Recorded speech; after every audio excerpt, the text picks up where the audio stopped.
Ma'am మీరు అంటే అమరావతి కదా మీది? అవునండి. ఎట్లా అనిపిస్తుందండి రాజధాని ఫైల్స్ అంటే ట్రైలర్ చూసాము. ఎట్లా ఉంది? మీకు ఎట్లా అనిపిస్తుంది? ముఖ్యంగా రైతుల పక్షాన తీశారు. ఏం అవును. చెప్తారు? ఆ ట్రైలర్ చాలా బావుందండి. అది అంటే ఆ ట్రైలర్ చూసినప్పుడు మేమేనా ఇలా చేసింది అంటే మేము తెలీదు కదా! ఆ ట్రైలర్ చూసినప్పుడు మాకు ఒక భావోద్వేగం అనేది మీరు ఎక్కువొచ్చింది. చేశారు కదా సినిమాలో అంటే చేశానండి. చేశాను. రైతుల లాగా చేశారు కదా అవును. యాక్టింగ్. అవును. ఎట్లా యాక్టింగ్ కాదండి రైతునేనండి నేను గూడా. అదే మీరు రైతే అంటే సినిమాలో చేశారు కదా ఎట్లా అనిపిస్తుంది? చాలా హ్యాపీ అనిపించిందండి. ఎందుకంటే రైతుల బాధలని బయటకనేది ఎక్స్‌ప్రెస్ చేయలేకపోయాము. మాలో మేమే చాలా మదన పడ్డాం. కానీ రవిశంకర్ గారు తనొచ్చి నేను తీస్తాను ఈ మూవీ అని వచ్చినప్పుడు ఆయన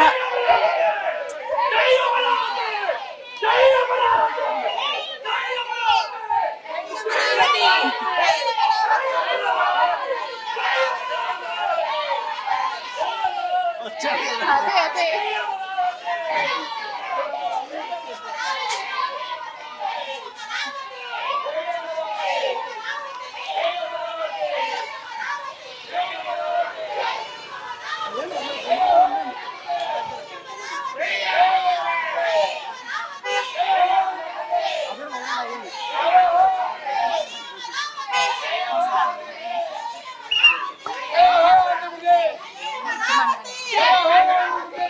ఆంధ్రప్రదేశ్ అభివృద్ధి మా లక్ష్యం. ఆంధ్రప్రదేశ్ అభివృద్ధి మా లక్ష్యం. ఆంధ్రప్రదేశ్ అభివృద్ధి మా లక్ష్యం. ఆంధ్రప్రదేశ్ అభివృద్ధి మా లక్ష్యం. ఆంధ్రప్రదేశ్ అభివృద్ధి మా లక్ష్యం. ఆంధ్రప్రదేశ్ అభివృద్ధి మా లక్ష్యం. హలో నమస్తే మ్యామ్. మ్యామ్ ఏం చెప్తారు రాజధాని ఫైల్స్ మూవీ గురించి ఏం చెప్తారు? మొత్తం రైతుల పక్షాన తీశారు. ఏం చెప్తారు? మీ మాటలు. వాస్తవాలను ఆధారం చేసుకుని తీసిన సినిమా అండి రాజధాని files.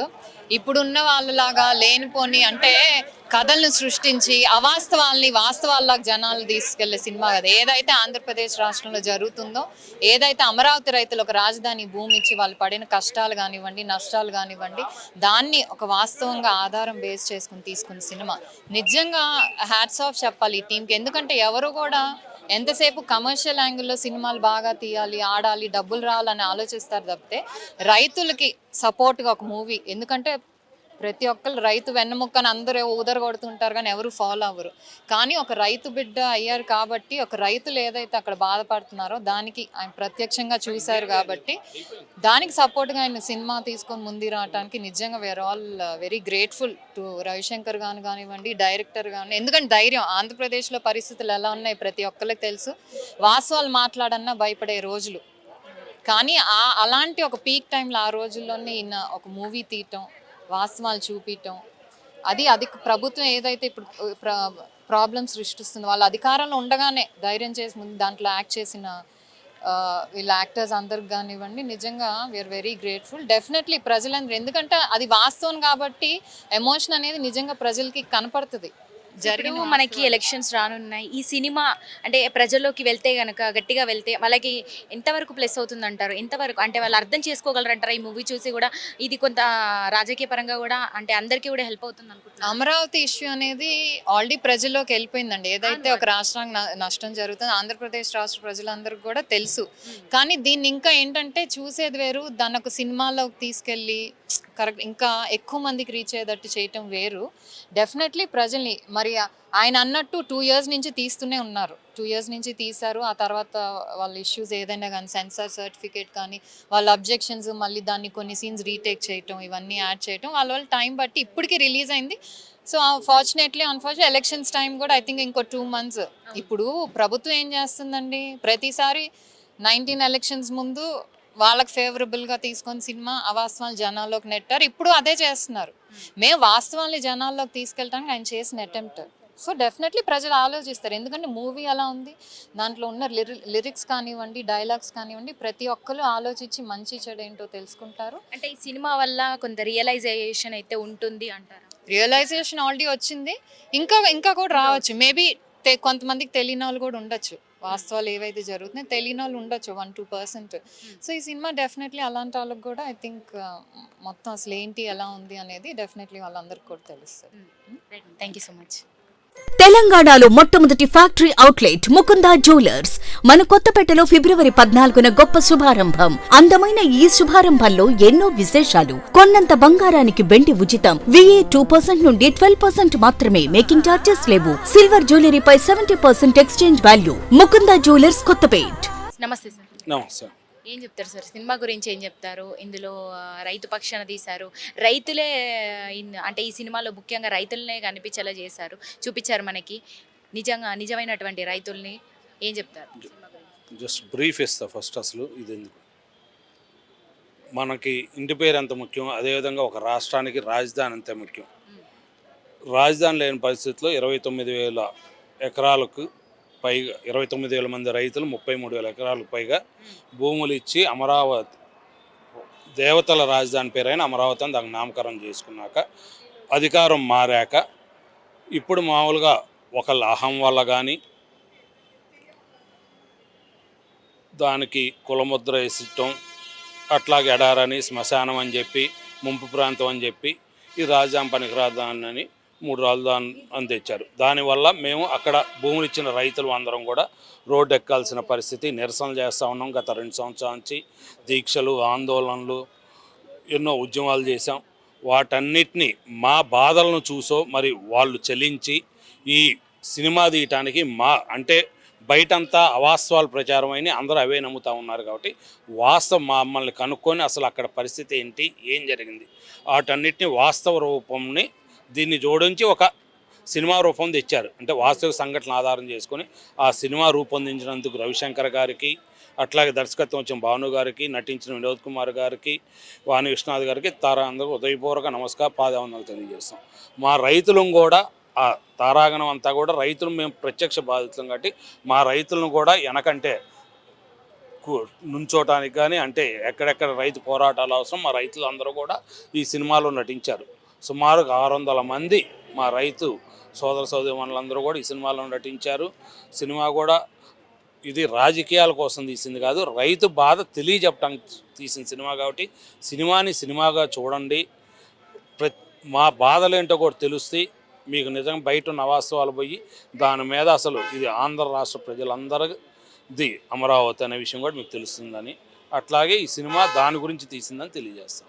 Thank you so much. Thank you ma'am. మీరేం చెప్తారు? ఎట్లా అనిపిస్తుంది? రాజధాని ఫైల్స్ అని వాళ్ళు ఒక సినిమా తీస్తున్నారు, అంటే నిజంగా జీవితంలో జరిగింది ఏదైతే ఉందో సినిమా రూపంలో తీస్తున్నారు. ఏం చెప్పబోతున్నారు? ఇది ఒక సినిమా కాదండి, ఇది ఒక కథ కాదండి, ఇది అమరావతి రైతుల వ్యధ, మా మహిళా రైతుల కాదండి. మేము 4 సంవత్సరాల నుంచి 4.5 సంవత్సరాల నుంచి మేము ఒక ప్రయోజనం కోసం మా తరతరాల నుంచి వస్తున్న భూములు రాష్ట్రం కోసం, రాష్ట్ర భవిష్యత్తు కోసం మేము దారపోసాం. ఆ ప్రయోజనం ఇప్పుడు నెరవేరట్లేదు. ఇప్పుడు ఇందాక ఎవరో ఒక చిన్న ఎగ్జాంపుల్ అండి, ఒక రోడ్డు వేయాలి, మీదొక 2 సెంట్లు ఎంతో ఒక కొంత స్థలం మాకు కావాలి అని చెప్పి గవర్నమెంట్ తీసుకుంటుంది. తీసుకునేటప్పుడు బాధపడతారు, ఇస్తారు, ఎంతో కొంత కాంపెన్సేషన్ ఇస్తుంది గవర్నమెంట్, తీసుకుంటారు, అక్కడ రోడ్డు వేస్తారు. ఆ రోడ్డు చూసినప్పుడల్లా ఇది నా భూమే కదా, ఇది నా స్థలమే కదా అనిపిస్తుంది. కానీ రోడ్డు వచ్చింది, అందరికి నలుగురికి ఉపయోగపడుతుంది నా స్థలం వల్ల అనే ఒక ఆత్మసంతృప్తి అనేది ఉంటుందండి. మేము కూడా ఇప్పుడు అదే ఒక కాజ్ కోసం, రాష్ట్రానికి రాజధాని కావాలి అనే కాజ్ కోసం మేము బాధపడినా సరే తరాలు బాధపడకూడదు, భవిష్యత్ తరాలు బాగుపడాలి అని చెప్పి, రాష్ట్రం బాగుపడాలని చెప్పి మేము భూములు ఇచ్చాము. ఆ భూములు రాజధాని కడతామని మా భూములు తీసుకొని ఈరోజు అక్కడ రాజధాని కట్టమని చెప్పి మాకు వ్యవసాయానికి పనికి రాకుండా ఆ భూముల్ని బీళ్లు చేసి మాకు అప్పచెప్తామని తెలియట్లేదు. మా దగ్గరకు వచ్చి మమ్మల్ని ఒప్పించి భూములు తీసుకుందండి గవర్నమెంట్. మరి మా దగ్గరికి రాకుండా, మా పర్మిషన్ తీసుకోకుండా ఇవాళ అక్కడ రాజధాని కట్టము అని చెప్పడానికి వాళ్ళకి ఎక్కడ రైట్ ఉంది? అది చెప్పడం కోసమే మేము నిజంగా మాకు ఎప్పుడు బయటకు వచ్చిన వాళ్ళం కాదండి. పక్కనున్న కిరాణా షాప్ కాదు కదా, ఒక ఇంటి బయటకు వచ్చి కాయలకు కూరగాయలకు కూడా మాకు బయటకు వచ్చే అలవాటు లేదు. అలాంటి వాళ్ళ ఈరోజు ఎందుకు రోడ్ల మీదకి వచ్చి ఉద్యమం చేయాల్సి వచ్చింది అనేది ఈ సినిమాలో చూపించారండి. మేము ఎంత ఈ ఉద్యమం చేస్తున్నా మీడియాని కూడా భయపెట్టి వాళ్ళని కూడా మ్యానిపులేట్ చేసి మీడియా వాళ్ళ మీద కూడా కేసులు పెట్టారండి. మాకు సపోర్ట్ చేసిన మీడియా ఛానల్స్ని కూడా ఆఫీసులు కూడా ధ్వంసం చేసే పరిస్థితులు ఈ గవర్నమెంట్ తీసుకొచ్చింది. కానీ వెనక్కి తగ్గంది మేము ఒక్కళ్ళమేనండి. మహిళలం కానీ రైతులం కానీ మేము ఏ కాజు కోసం అయితే మేము మా భూముల్ని మేము ఇచ్చామో అదే కాజు నెరవేరేంత వరకు మేము ఉంటాం, మేము చేస్తామని చెప్పాము. దాన్ని ఈరోజు మా బాధని మా వ్యధని సినిమా రూపంలో చిత్రీకరించారండి. నిజంగా రవిశంకర్ గారికి కానీ డైరెక్టర్ భానుశంకర్ గారికి కానీ మేము రుణపడి ఉంటాము. ఈ ప్రయత్నంతో మా బాధలు ఏదైతే మీడియా చూపించని బాధల్ని సినిమా రూపంలో చూపించబోతున్నారు. మా బాధలు చూసి మీడియా సోషల్ మీడియాలో కానీ ఎక్కడైనా చూసి అరే వీళ్ళు ఇలా బాధపడుతున్నారు, మనం వాళ్ళ దగ్గరికి వెళ్ళలేకపోతున్నాం, మనం ఏం చేయలేకపోతున్నాం అనే వాళ్ళు కోకొల్లలు ఉన్నారు. మా దగ్గరికి వచ్చిన వాళ్ళు ఉన్నారు, రాలేని వాళ్ళు ఉన్నారు. వాళ్ళందరికీ మేము ఒకటే విన్నవించుకుంటున్నామండి, ఈ సినిమా చూడండి. సినిమా అంటే సినిమాను ఒక ఎంటర్టైన్మెంట్గా చూసేది పోయి ఒక బాధ్యత, ఒక రెస్పాన్సిబిలిటీగా ఫీల్ అయ్యి అందరూ ఈ సినిమాను ఆదరించి ఒక ఆలోచింపజేసే చిత్రం అండి. ఎందుకు ఒక రైతుకి భూమికి ఎలాంటి సంబంధం ఉంటుంది, ప్రభుత్వాలకి రైతులకి ఎలాంటి సంబంధం ఉంటుంది, ఎలా చేయాలి ఎలా చేయకూడదు అనేది అవన్నీ ఈ సినిమాలో చూపించారండి. కాబట్టి అందరూ మీరు దయచేసి ఈ సినిమాని చూడని వాళ్ళకి చూపించి, తెలియని వాళ్ళకి చూపించి ట్రైలర్ని బాగా ఆదరించారు. ట్రైలర్లోనే మాకు అర్థమైపోయిందండి, ఈ రైతులంటే అందరికీ ఒక సానుభూతి ఉంది, రైతులంటే అందరికీ మంచి ఒపీనియనే ఉంది. అదే రైతు కోణంలో ఆలోచించడం తప్ప పొలిటికల్ కోణంలో ఆలోచించొద్దు. రాజకీయ పరంగా ఈ చిత్రాన్ని చూడొద్దండి. అందరూ వాళ్ళ జీవిత చరిత్రల కోసం, వాళ్ళ గొప్పలు చెప్పుకోవడం కోసం సినిమాలు తీయించుకుంటున్నారు. వాటిని రిలీజ్ చేసుకోవడానికి ఎంత పంతమైనా పడుతున్నారు. కానీ ఇది రైతుల మనోవ్యధండి. రైతుల్ని మోసం చేసిన అహంకారిని అహం ఎలా ఉంటుందో అని రాష్ట్ర ప్రజలకు తెలియజేయడం కోసం తీసిన చిత్రం అండి ఇది. వాళ్ళు కమర్షియల్ కోసం తీయలేదు, వాళ్ళ వ్యాపారాల కోసం తీయలేదు. కాబట్టి ఇలాంటి సినిమాని అందరూ దయచేసి ఆదరించాలని మేము కోరుకుంటున్నామండి. జయ. Thank you sir.